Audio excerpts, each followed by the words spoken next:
Jaya Radha Madhava Kunja Bihari Radha Madhava Kunja Bihari Gopi Jana Vallabha Giri Varadhari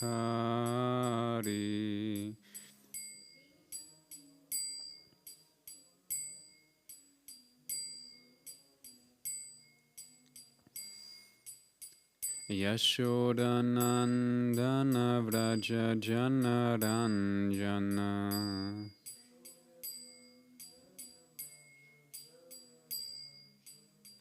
Yamuna Tira Vanachari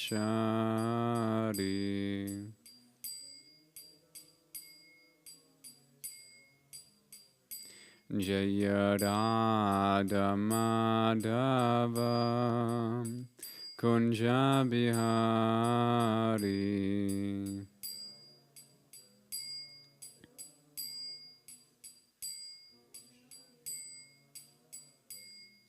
Gopi Jana Vallabha Giri Varadhari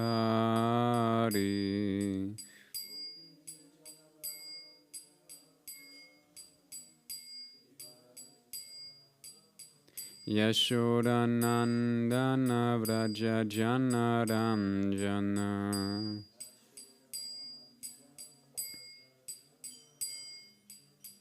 Yamuna Tira Vanachari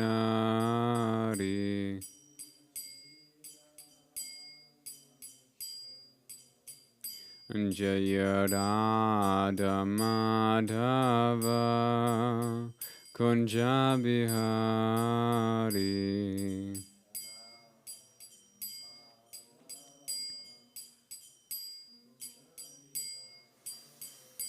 Hare Krishna,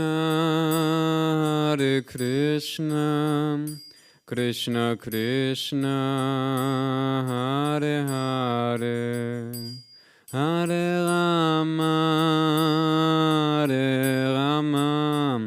Rama Rama, Hare Hare.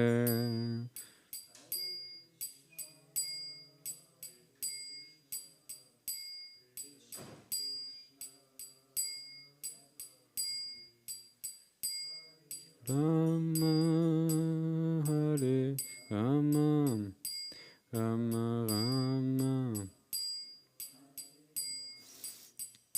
Hare Krishna, Krishna Krishna, Hare Hare, Hare Rama, Rama Rama, Hare Hare.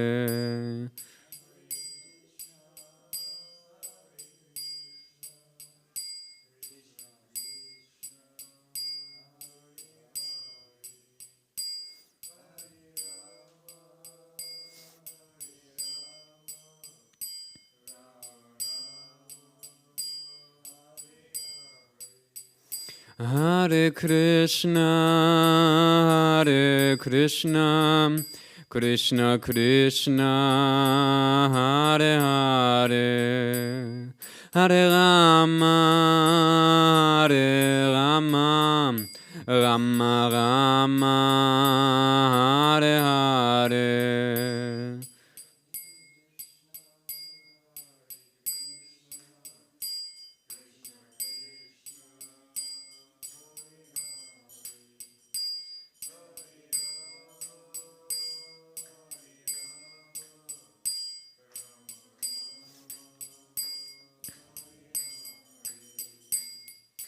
Hare Krishna, Krishna Krishna, Hare Hare, Hare Rama, Rama Rama, Hare Hare. Krishna Krishna, Hare Hare.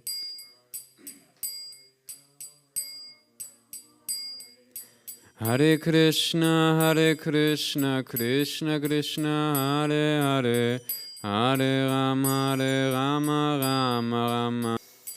Hare Krishna, Krishna Krishna, Hare Hare, Hare Rama, Rama Rama, Hare Hare.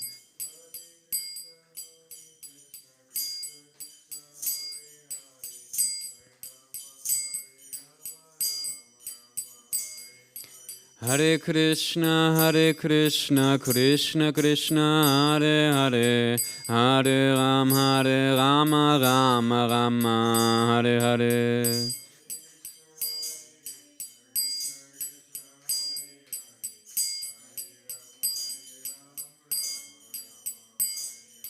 Hare Krishna, Krishna Krishna, Hare Hare, Hare Rama, Rama, Hare Hare.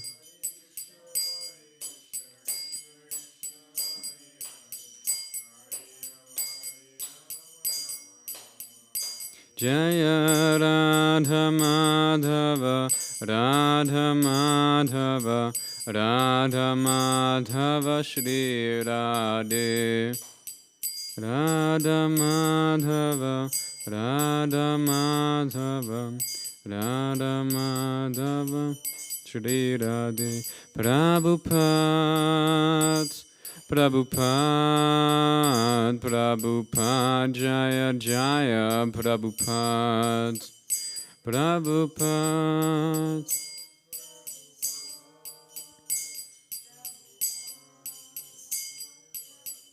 Nitai Gauda Haribol, Haribol, Haribol, Nitai Gauda Haribol, Haribol.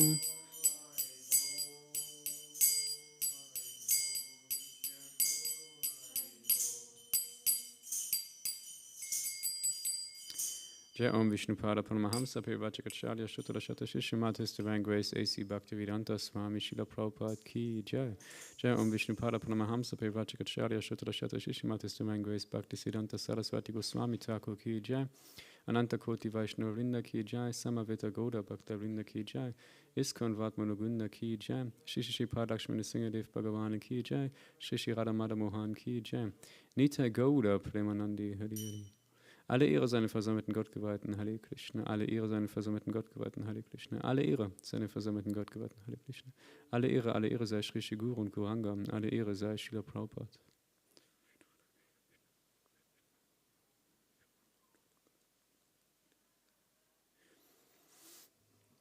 Hare Krishna. Willkommen alle zum heutigen Bhagavad-Gītā-Vortrag. So, alle sprechen Deutsch. Ist gut. Dann die Klasse wird auf Deutsch sein. Om Namo Bhagavate Vasudevaya. Om Namo Bhagavate. Om Namo Bhagavate Vasudevaya.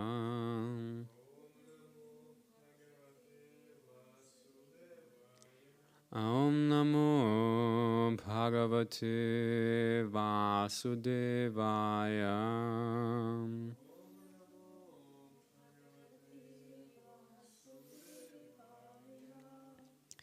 Okay, weiter aus der Bhagavad Gita, wie sie ist, mit Original-Sanskrit-Texten, lateinischer Umschrift, Wort für Wort synonym, Übersetzung und ausführlichen Erläuterungen von seiner göttlichen Gnade A.C. Bhaktivedanta Swami Srila Prabhupada, dem Gründer Acharya der Internationalen Gesellschaft für Krishna-Bewusstsein. Und das Kapitel ist Nummer 2, Zusammenfassung des Inhalts der Gita, Vers 39. Eshate vihita sankhye buddhir yoget vimang shrinu buddhya yuktoya yapatam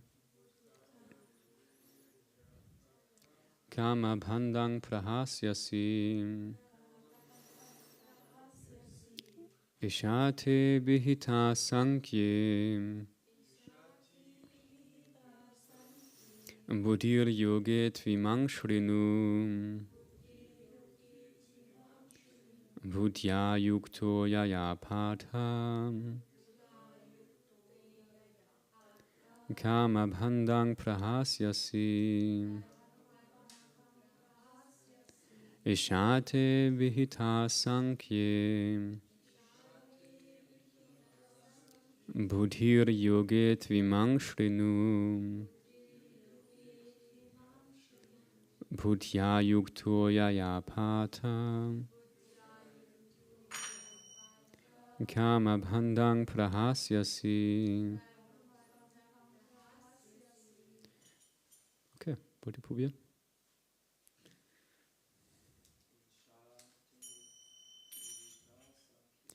Ishate vihita sankhye. Buddhir yoge tvimang shrinu. Buddhya yukto yaya patham. Karma bhandang prahasyasi. Doch, oder?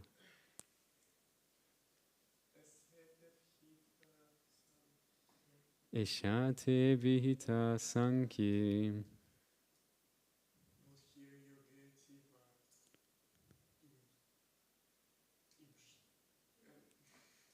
Ja? Shrinu. Buddhir yoge tvimang shrinu.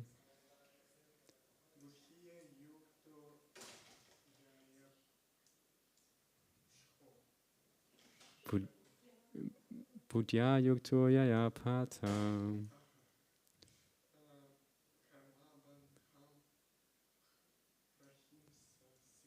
Kama bandang prahasyasi. Das war schon gut. Okay, Matajis. Oder willst du auch probieren? Noch, oder?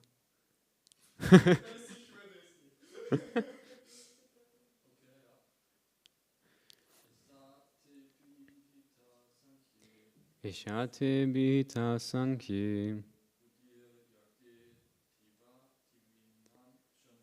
Buddhir yoge tvimang shrinu. Buddhya yukto yaya patham.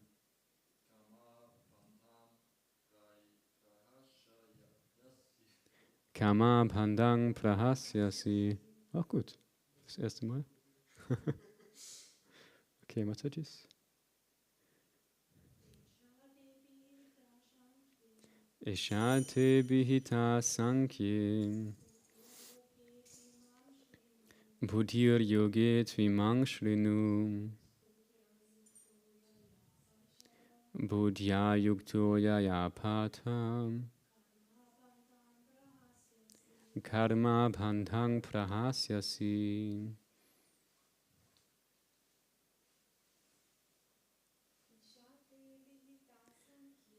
Ishate vihita sankhye. Buddhir yoge tvimang shrinu. Buddhya yukto yaya patham. Karma bhandang prahasyasi. Mataji, do you speak German also or only? Okay. You can drive.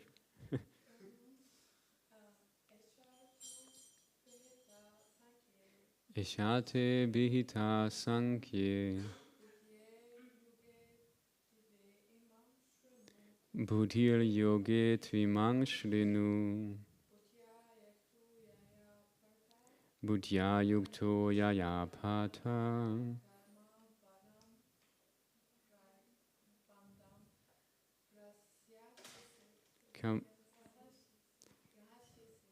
Kama bhandang prahasyasi. Many natural talents here, very nice. Rosemary, Mataji, könntest du vielleicht übersetzen für sie? Wäre das möglich, oder? Aber nicht, okay. Okay. Then English is also okay. If I speak in English, then everybody can understand. Okay. Okay, now the word translation of the verses. Just need to get the page here. Esham. All this. Tem. Unto you. Abhihitam. Described. Sankhye. By analytic study. Buddhi. Intelligence. Yoga. And work without fruitive result. To. But. Imam. This. Shrenu. Just here. Buddhyam. By intelligence. Yuktaham. Dovetailed. Yayam. By which. Patam. O son of Prita. Kamabandham. Bondage of reaction. Prahasyasi. You can be released from. Translation and purport by His Divine Grace A.C. Bhaktivedanta Swami Srila Prabhupada Ki Jai. Thus far I have described this knowledge to you through analytical study. Now listen as I explain it in terms of working without fruitive results. O son of Pritam, when you act in such knowledge, you can free yourself from the bondage of works. Purport by Srila Prabhupada. According to the Nirukti, or the Vedic dictionary, Sankhya means that which describes things in detail, and Sankhya refers to that philosophy which describes the real nature of the soul. And yoga involves controlling the senses. Arjuna's proposal not to fight was based on sense gratification. Forgetting his prime duty, he wanted to cease fighting, because he thought that by not killing his relatives and kinsmen, he would be happier than by enjoying the kingdom after conquering his cousins and brothers, the sons of Dhritarashtra. In both ways, the basic principles were for sense gratification. Happiness derived from conquering them and happiness derived by seeing kinsmen alive are both on the basis of personal sense gratification, even at the sacrifice of wisdom and duty. Krishna therefore wanted to explain to Arjuna that by killing the body of his grandfather, he would not be killing the soul proper, and he explained that all individual persons, including the Lord himself, are eternal individuals. They were individuals in the past, they are individuals in the present, and they will continue to remain individuals in the future, because all of us are individual souls eternally. We simply change our bodily dress in different manners, but actually we keep our individuality even after liberation from the bondage of material dress.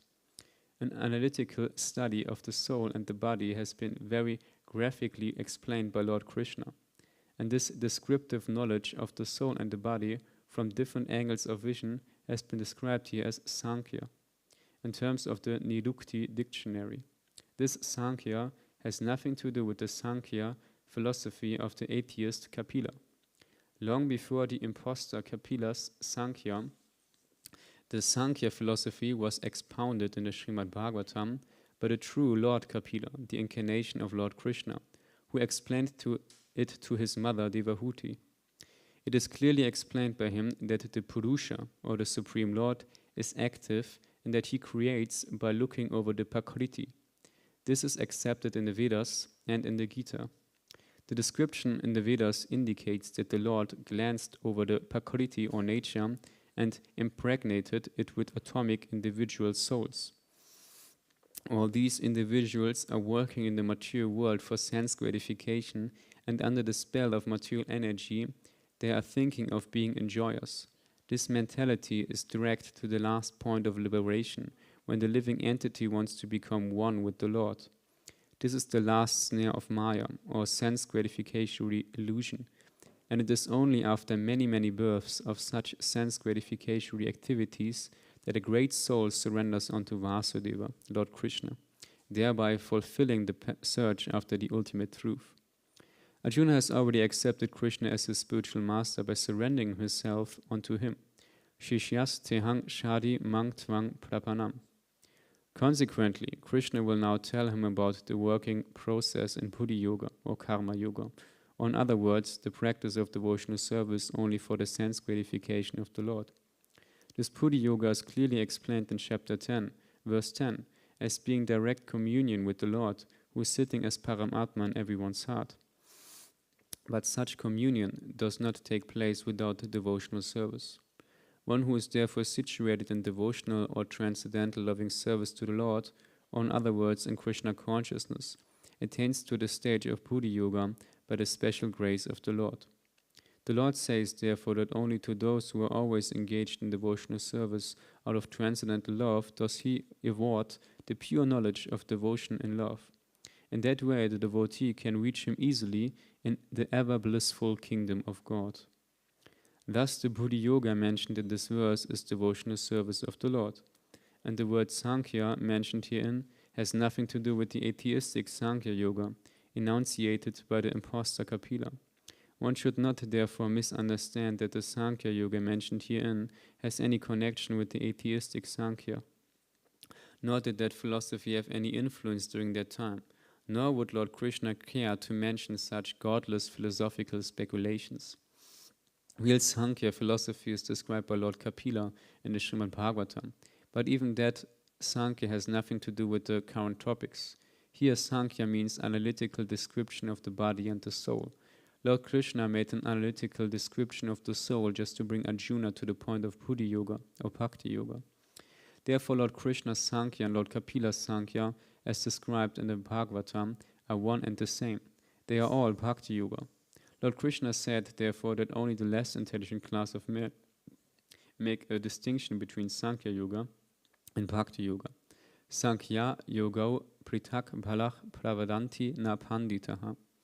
Of course, atheistic Sankhya Yoga has nothing to do with Bhakti Yoga, yet the unintelligent claim that the atheistic Sankhya Yoga is referred to in the Bhagavad Gita. One should therefore understand that Buddhi Yoga means to work in Krishna consciousness in the full bliss and knowledge of devotional service. One who works for the satisfaction of the Lord only, however difficult such work may be, is working under the principles of Buddhi Yoga and finds himself always in transcendental bliss.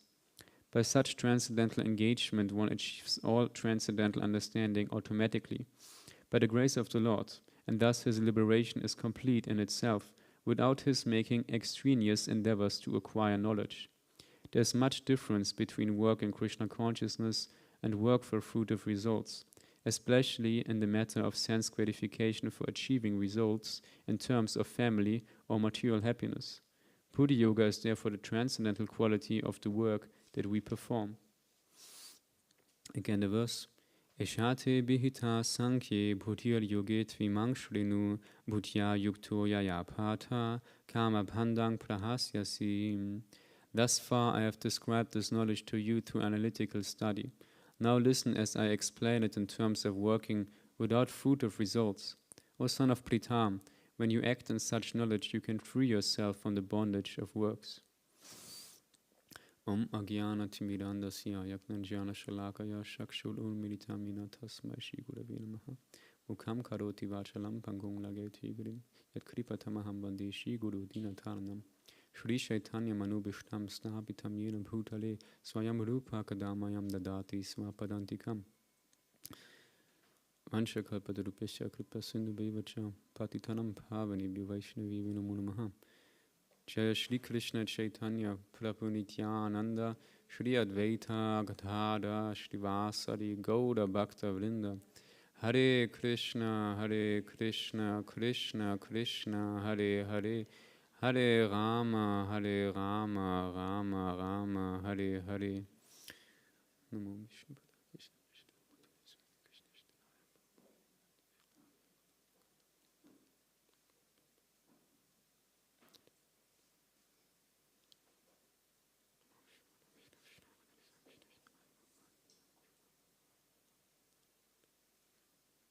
Namo Vishnu Padaya Krishna Vishtabhutale Shrimati Bhaktivedanta Swami Niti Namine Namaste Saraswati Devi Gaudavani Pachanini Nivishesha Shunyavadi Pashyate Deshatani.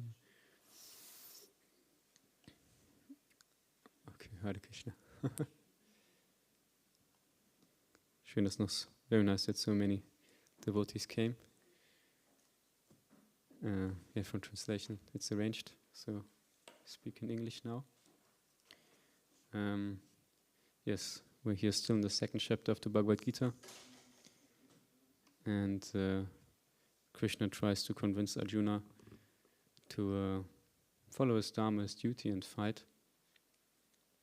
And therefore, Shri Krishna is describing the spiritual soul in different aspects. And especially the second chapter is about the spiritual soul and why, the living entity is not a material body, but the spiritual soul.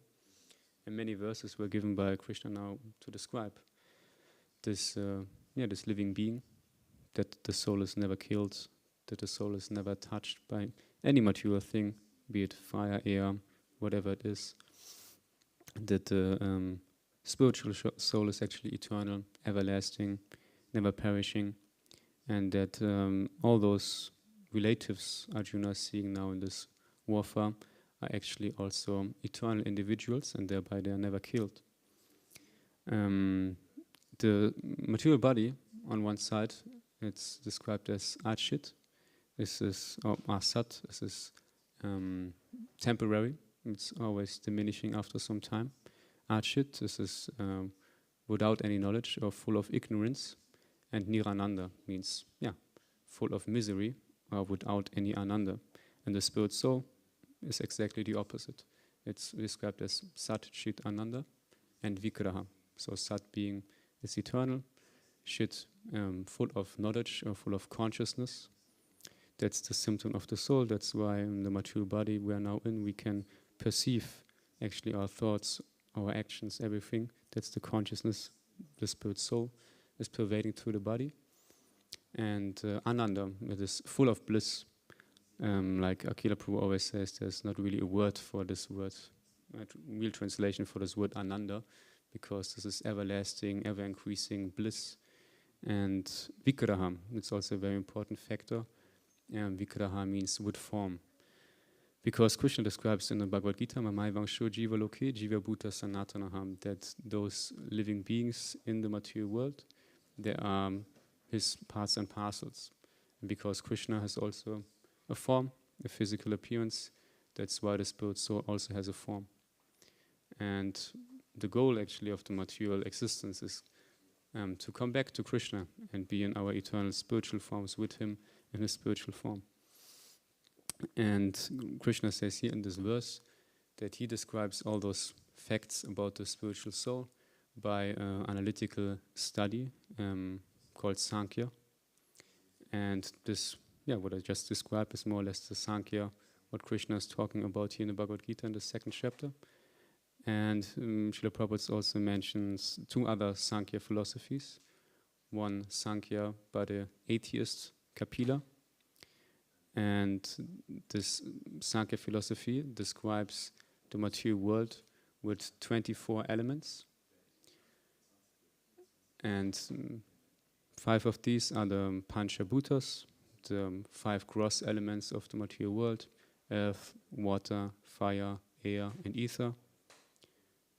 And everything which is material is composed out of those 5 elements. And there are also the subtle elements which all living entities also have with them. This is the mind, the intelligence, which is the discrimination, and the false ego. Today in the morning class, also we could hear a lot about the false ego. That's the misidentification with the material body. The 5 gross elements, these are earth, Erde, water, fire, air, and ether. Ether is like the space. It's like the sound vibration is traveling through the ether. It's like a more subtle gross element, one could say, which cannot be perceived, but it can be felt by sound vibration, for example. That's called ether. Yeah. And also, like it said, that emotions, like always if you're with somebody, you have some energy exchange, some exchange of emotions, which you can feel somehow, but it's not physically present. That's also said to be in this ether, just a little bit more subtle, so to say. Yeah.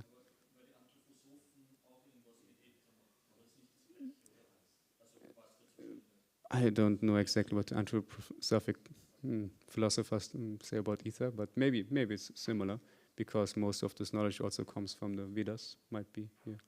So those are 8 elements so far. And then there are the Dasha Indriyas, the 10 senses. So we have 5 knowledge acquiring senses, which are the nose, the eyes, the ears, the tongue, and the skin. And then the 5 working senses, which are the legs, the arms, the voice, the anus, and the genitals. And these are the 10 senses, which makes then 18 elements, so 6 are still remaining. And then there's also the 5 sense objects. So the senses, they need some objects which they want to enjoy, which are the form, sound, vibration, smell, taste, and touch. So those are the 5 sense objects. This makes 23. And then this atheistic Sankhya philosophy is composed of 24 elements. So one element is missing, which is the so-called Mahatattva. This is the whole material energy. It's also described in the Vedas. And those atheists, they think that the living entity or the living force actually came out of matter. So those 24 elements, they are all material. They might be more subtle, but it's all on the material plane. And this atheistic Sankhya philosophy, this talks about that out of this matter, out of those material elements, at some point in time, out of evolution, came the person, the Purusha, the human being, which is nowadays also the common philosophy of most scientists. But it's, if one thinks about it a little bit, it doesn't make so much sense, because behind every object in the material world, for example, this table, which is not so, probably not so much work behind it or so much design, there's still some intelligence behind it. Some intelligence has to be there to make such a table. No one would ever say somehow or other by coincidences matter combined together and this table was formed. So how can it be that this material body, which is the most complex machine of all actually, with consciousness even, somehow or other by some material elements combined together and is now alive? So just according to this logic, it doesn't make much sense to accept this philosophy.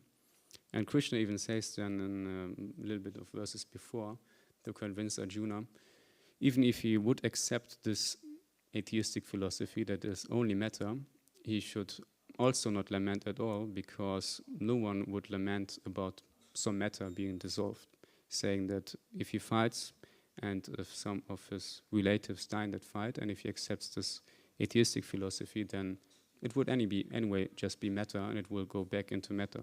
So why would Arjuna lament? But even though Krishna argues like this or tries to present the spirit soul as it is, by Krishna's grace, Arjuna is still in illusion, because actually what devotees know, what the scriptures describe Arjuna as a Vishnu Parika, he's actually eternal, liberated soul. He's always with Krishna. He's always on a spiritual platform. But Krishna, by his inner energy, by his own potency, he made Arjuna fall into this illusion, so the Bhagavad-gītā can be spoken. So at this point, as mentioned, it was arranged by Krishna that Arjuna can not still accept this fact of the spirit soul and still doesn't want to fight. So to say, he's in false ego. And as also we heard today in the morning, out of this false ego comes this tendency to enjoy the own material senses. And Srila Prabhupada describes in the purport quite clearly at the beginning that this is actually the reason why Arjuna doesn't want to fight, because he just sees his own sense gratification.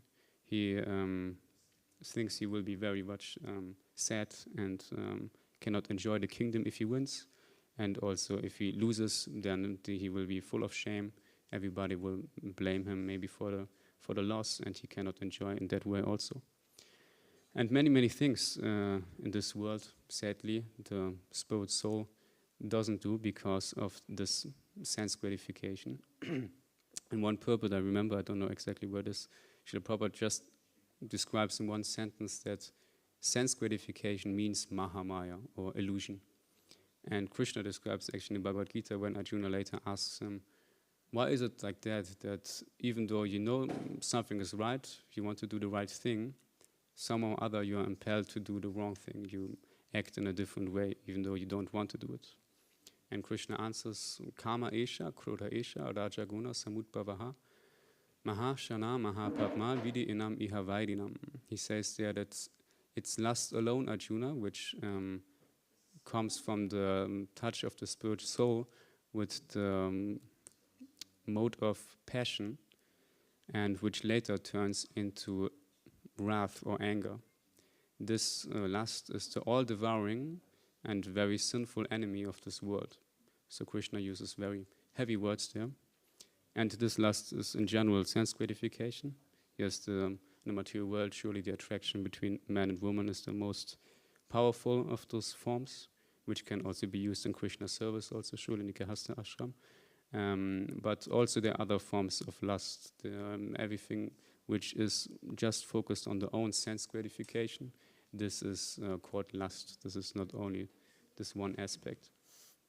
And somehow or other, by this illusion, desire for sense gratification, Arjuna was so much bewildered that he could not accept even the instruction of the Supreme Lord, Shri Krishna himself, while standing in front of him.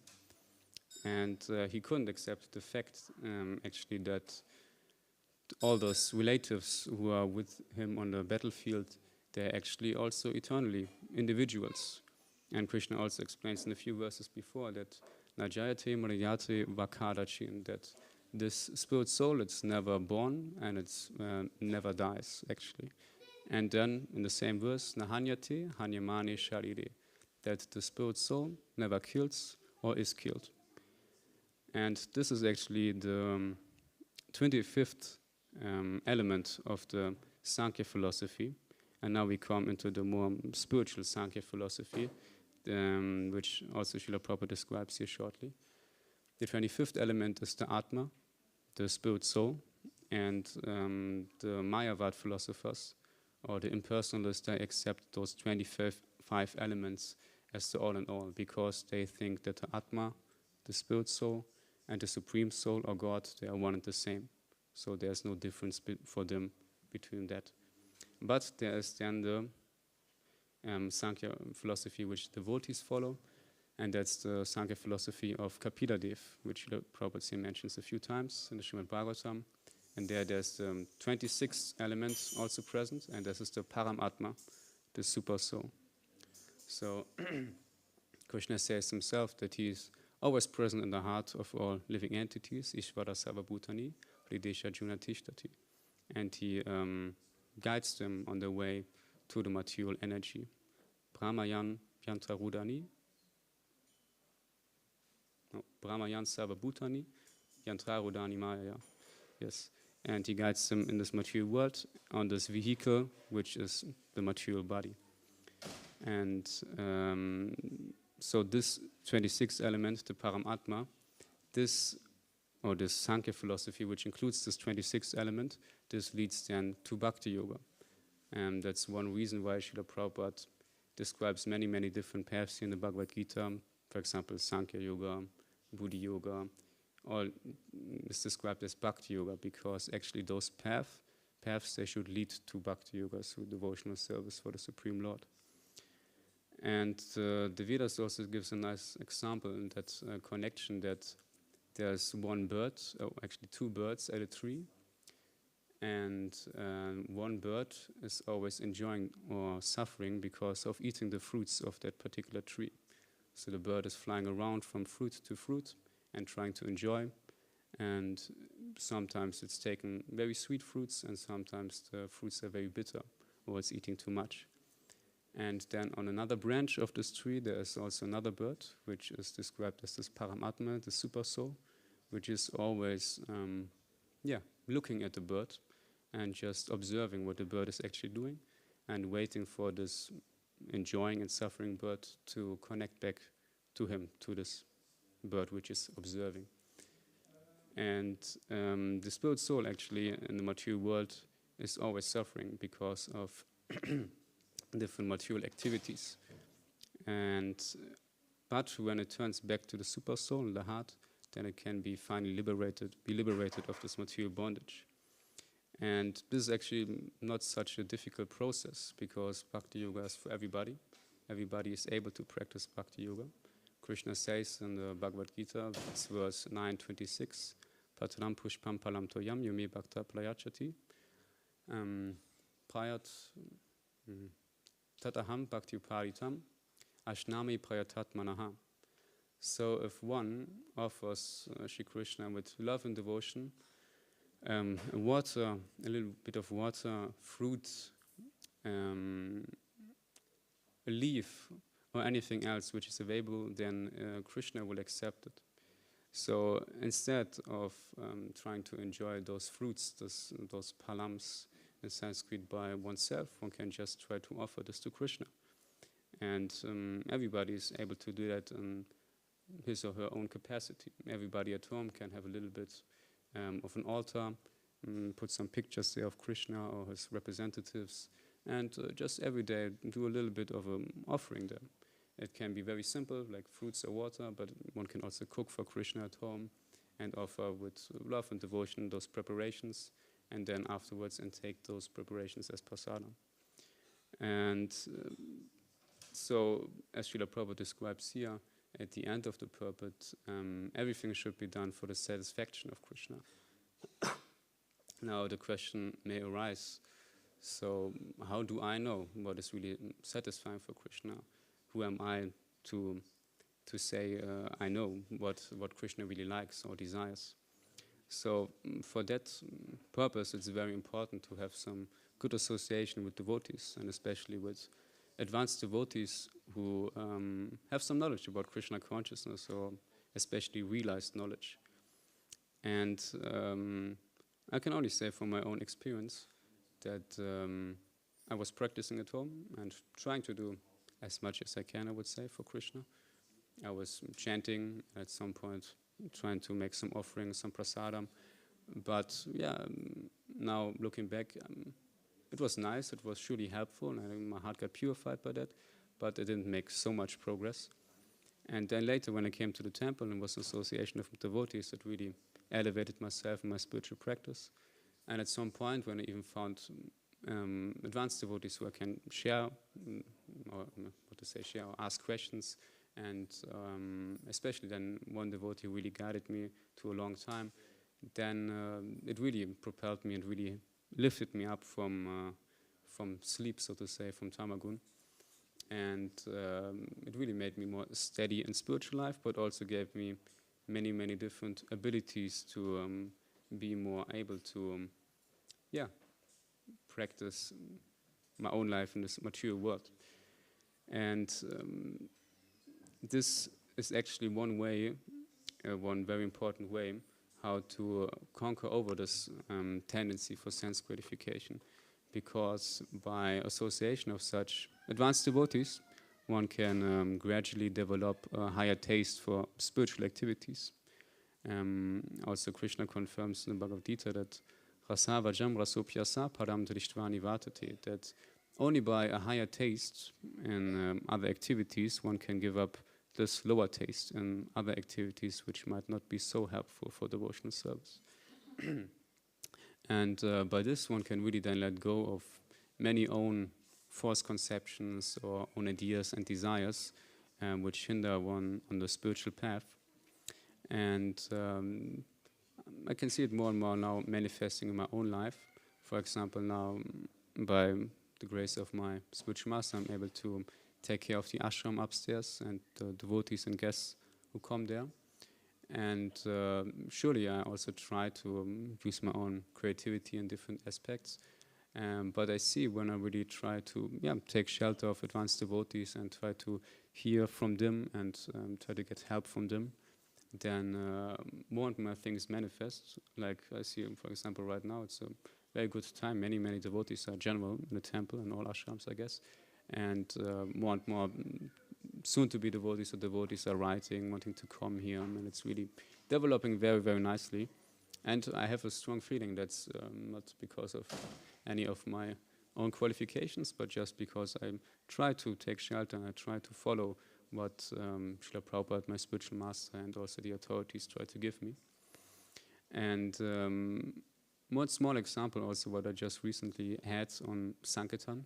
So Sankirtan is the book distribution. It's when devotees go out and try to give the spiritual knowledge to others by distributing Srila Prabhupada's books. And I'd been doing it for some years, but now I have another service here. But now I was again on the road with the brahmachari leader, Munindra Prabhu, and then he's always very fired up, very enthusiastic for Sankirtan. And he was really saying to me, yeah, now this day you need to do at least 30 books, be enthusiastic for it, pray for it, do it, and you can achieve it for sure. And I was like, yeah, 30 books, it sounds realistic. It's a realistic goal. It's not so much, but not too little. And then 1-2 days before, I was starting to a little bit meditate on it, or pray for it, so to say, and try to be a little bit organized in my mind that I focus on it. And then also on the day itself, I'm trying to chant japa and have also this goal in my mind to pray to Krishna to achieve this goal. Actually, those japa is very powerful. It's called like Shantamani. Everything you desire while you chant japa can easily manifest. So one should also be careful what one is desiring at that point. And then the day came and went out on Sankirtan, on book distribution. And immediately when I went out, I was like, phew, yeah, this is quite ecstatic. Just standing here already, it gives me so much happiness inside. I don't know why. I'm just standing here with some books in my hand. How can this be? But really, it was a very nice experience. And this happens sometimes on Sankirtan. For me, one could say I'm not the most natural Sankirtan devotee. But this was a very nice experience. I was like on the street just with the books. Already this happiness came. And then I started talking to the people. And that's the best. If you're happy and satisfied in Krishna consciousness, then everybody is attracted by it and everybody can feel it. And they also took the books quite easily, has nice exchanges. At some point made a little bit of some small mistakes, I guess, and then a little bit of this bliss, one could say, went away. But then at the end was again there, more present, and somehow or other at the end there came some Christian family, and they said they already talked with Munindra Prabhu, brahmachari leader, before. Welcome, Hare Krishna, welcome. And sometimes like that with Christian, they might tend to be a little bit fanatic and don't accept anything one says to them. And I could already feel a little bit of the energy. It was not so pleasant. And they already said they talked with brahmachari leader before. And then they argued like, yeah, and then he didn't like to talk with us and Jesus says, you can only come to God through me, there's no other way except me, and the different arguments Christian mostly give. So it was not like a nice interreligious dialogue, but it was more like they wanted to convince me of their opinion, of their religion. And at the end, the mother also said, so I just pray for you that hopefully you can get to Jesus Christ at one point. I was like, okay, and then was like, come on, we just talked for a few minutes, and I appreciate what you do, and I live as a monk for a few years now. Now you tell me I should just change my path. I don't pray like this for you. And she said, no, but I'm just, I'm so convinced of Jesus Christ. That's why I think it's just the best idea to pray like this.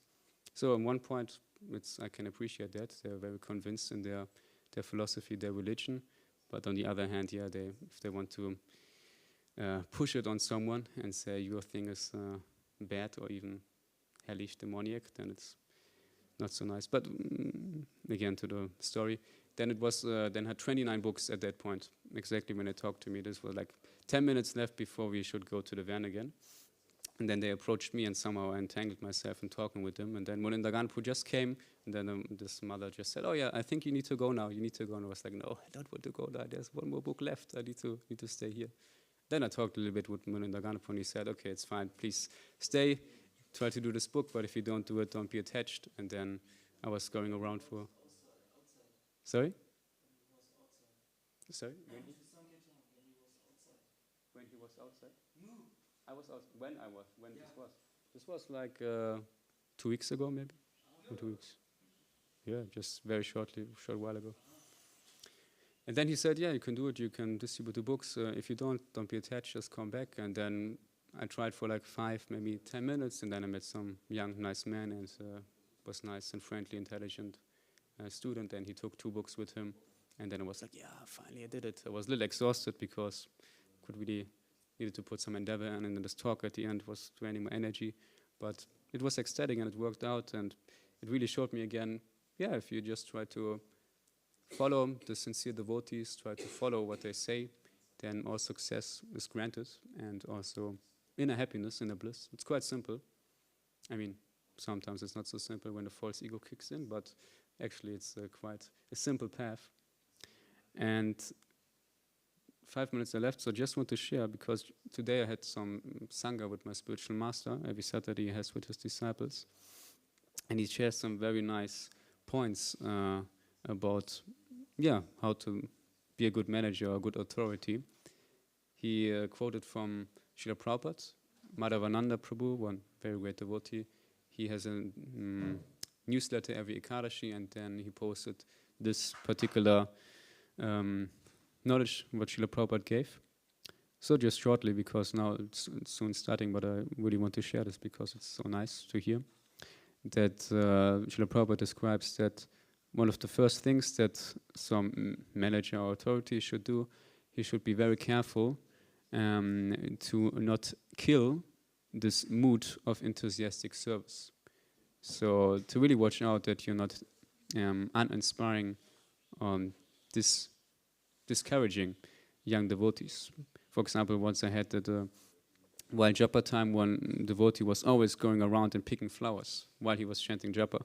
And I was like, why is he always, why in japa time? Japa should be a meditation, really focus on the holy name. It should be only like that. And I was like, inside I was a little bit angry, but I didn't say to him because I didn't want to offend him or hurt him. And then he was still doing this and was seeing like how he offered his flowers, and it was so beautiful flowers, very nicely placed and with very much love and devotion. I was like, okay, actually, yeah, this is very nice. Actually, it's very good. So then, and at the end, or what to say at the end, but later on, he more and more focused on his japa, and he did this then at some other time. But then later I realized, yeah, if I would have said maybe at this point, why are you doing this like this? It's not good. It's not the process. Then he would be discouraged and maybe stopped chanting at all, or wouldn't put flowers anymore for Krishna and the deities. So one should be a little bit careful. If devotees are enthusiastic for something, try to inspire them instead of trying to push them down. And then Srila Prabhupada describes that one should always remember that this service is spontaneous, regulated, and out of free will. So my spiritual master also pointed out it's out of free will. We are not here because we are paid. We are not here because we try to achieve something material. And this is actually very wonderful that all those great souls come here to the temple, live in a temple, even do service here, or just come to the temple, even though one can do so many other things on a Saturday evening. But everybody's here and trying to serve the Lord, which is so great, and that's why one should really, watch out. It's all out of free will, and one cannot force or enforce some devotional service on others. Surely, if you live in a temple, live in an ashram, then you have some duties to do, and it's only right if you also give something back to the temple. And then Srila Prabhupada says here, I wrote it in German, that the art of management is to that devotees, or even anyone else, maybe children or whatever, they spontaneously and with a loving attitude, use the energy or sacrifice the energy for Krishna. So that's how Srila Prabhupada describes as the art of management, that one can inspire others without being forceful, others to use the energy for Krishna's service somehow in a loving mood. For that, surely one needs to be on that platform also, that really one enjoys, well, not to say enjoys, but loves to do devotional service and has this service attitude. If oneself is enthusiastic and try to give selflessly, then one can inspire that also in others. And then the last 2 points Srila Prabhupada mentions, quite short, that one should always give some fresh challenges. So it should always be nice and fun for everybody who... Oh, Hare Krishna, Kevin. Cool. Nice and fun for the participants in devotional service. Always some fresh challenges, always something new, something exciting. But according to, or in connection with this, Srila Prabhupada also says there should always be some tapasya, some austerity. So it should not be too simple or too easygoing. Srila Prabhupada describes in that connection that one should always follow the rules and regulations of devotional service, especially in a temple, like waking up early for Mangalarati, chanting 60 rounds, following the 4 regulative principles and all this. It's all kind of a tapasya, but this should be there also in good management. One should apply this and inspire others to do this. And the authorities, this is now my speculation. No, this was Srila Prabhupada said. Now comes a little bit of my points, that the authorities might not be perfect, or maybe the parents or whoever is trying to inspire might not be perfect, and might not try to help someone with all desires, because their own desires might not be so helpful for devotional service. But still, if this authority has those aspects, if this authority is trying to inspire you and trying to enthuse you for devotional service and for a happy and blissful life, then still one could try to have a connection with this authority and try to follow what this authority say, and by that be elevated gradually. And then at some point, as the last point, one of the last points Srila Prabhupada describes in the purport, then at some point the spiritual master might appear, and as Arjuna says, Shishyastiham shari mam tvam prapanam. Then if there's this elevated spirit soul, after one has trained with the authorities, accepted authorities, and tried to follow, then one can accept even a spiritual master. And this spiritual master can elevate one from the cycle of birth and death and really bring one to eternal and blissful life. Thank you very much for listening. Sorry, I talked a little bit too much, no space for questions, but Ramananda Gopala is doing now a very blissful puja and yakya for Sri Nrsingadev, so let's chant and dance together. Hare Krishna. Srila Prabhupada ki jai, Sri Sri Nrsingadev Bhagavan ki jai.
Jaya